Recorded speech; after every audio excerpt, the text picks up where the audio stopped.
దేవుని గురించిన ఆసక్తిని గురించి మనము తెలుసుకున్నాము. ఇప్పుడు కొత్త నిబంధనలో యోహాను సువార్త 2వ అధ్యాయము 13వ వచనం నుంచి మనం చూసుకుంటే యేసుక్రీస్తు వారి యొక్క దేవుని గురించిన ఆసక్తి ఇక్కడ మనము తెలుసుకోగలుగుతాము. యూదులు పస్కా పండుగ సమీపింపగా యేసు యెరూషలేముకు వెళ్ళి దేవాలయంలో ఎడ్లను గొర్రెలను పావురములను అమ్మువారును రోకలు మార్చువారును కూర్చుండట చూచి త్రాళ్లతో కొరడాలు వేసి గొర్రెలను ఎడ్ల అన్నిటినీ దేవాలయం నుండి తోలివేసి రోకలు మార్చువారి రోకలు చల్లివేసి వారి బల్లలు పడదొరిసి పావురములు అమ్మవారితో వీటిని ఇక్కడ నుండి తీసుకొని పొండి, నా తండ్రి ఇల్లు వ్యాపారపు ఇల్లుగా చేయకుడని చెప్పెను. చూడండి, యేసుక్రీస్తు వారికి తండ్రిని గురించిన ఆసక్తి. అందుకే శిష్యులు ఈ విధంగా జ్ఞాపకం చేసుకుంటారు, నీ ఇంటిని గూర్చిన ఆసక్తి నన్ను భక్షించునని వ్రాయబడి ఉన్నట్టు జ్ఞాపకం చేసుకొనిరి. కీర్తనల గ్రంథం 69:9లో ఈ వాక్యం ఉంటుందండి. నీ ఇంటిని గూర్చిన ఆసక్తి నన్ను భక్షించి ఉన్నది, నిన్ను నిందించు వారి నిందలు నా మీద పడి ఉన్నవని దావీదు గారు చెప్తారు. అలాగే కీర్తనల గ్రంథం 119, 139లో చూసుకుంటే, నా విరోధులు నీ వాక్యములు మర్చిపోదురు, కావున నా ఆసక్తి నన్ను భక్షించుచున్నది. దావీదు గారికి దేవుని పట్ల ఉన్న ఆసక్తి వల్లనే ఆయన అంతగా ఆశీర్వదింపబడ్డారు అని మనం తెలుసుకోవచ్చు.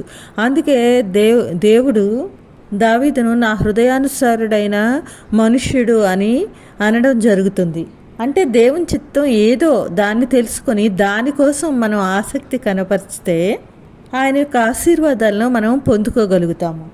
ఆయన పట్ల ఎలా ఆసక్తి మనం పొందగలుగుతాము అంటే, ఆయన సృష్టించిన సృష్టిని చూసామనుకోండి, మనం నిజంగా ఆయన గొప్పతనాన్ని మనం గ్రహిస్తే మనకు తెలియకుండానే మనం ఆయన పట్ల ఆసక్తిని కనపరచగలుగుతాము.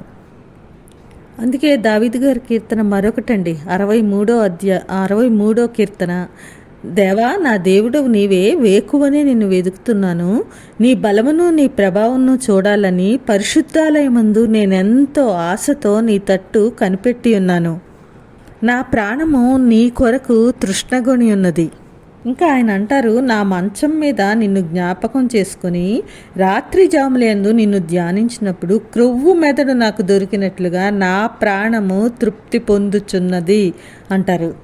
అయితే దేవుని పట్ల మనకున్న ఆసక్తిని మనం ఎలా చూపిస్తున్నాము?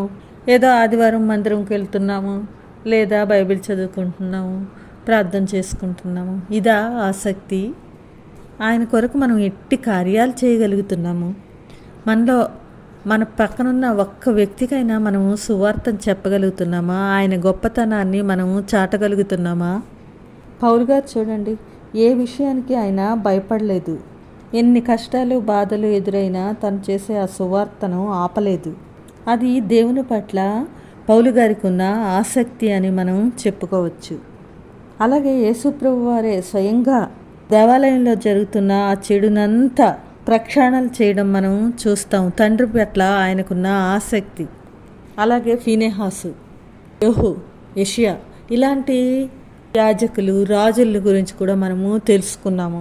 ఆయన మన దగ్గర నుంచి ఆశిస్తున్నారు ఆయన యొక్క గొప్పతనాన్ని, ఆయన చేసిన ఆశ్చర్య కార్యాలను, ఆయన రక్షకుడుగా మన కోసం ఏమైతే చేశారో దాన్ని మనం అందరికీ, ఈ లోకంలో ఉన్న వ్యక్తులకు మనము చాటి చెప్పగలుగుతున్నామా?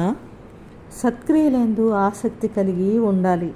ఆయన చిత్తాన్ని తెలుసుకొని దాని చొప్పున మన ప్రవర్తనను మలుచుకోవాలి.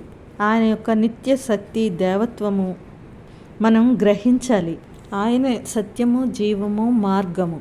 ఆయనే ఈ లోకంలో ఉన్న ప్రతి వ్యక్తికి రక్షకుడు. కాబట్టి ఈ విషయాన్ని మనం మనకు తెలిసిన వాళ్ళందరి దగ్గర చెప్పవచ్చు.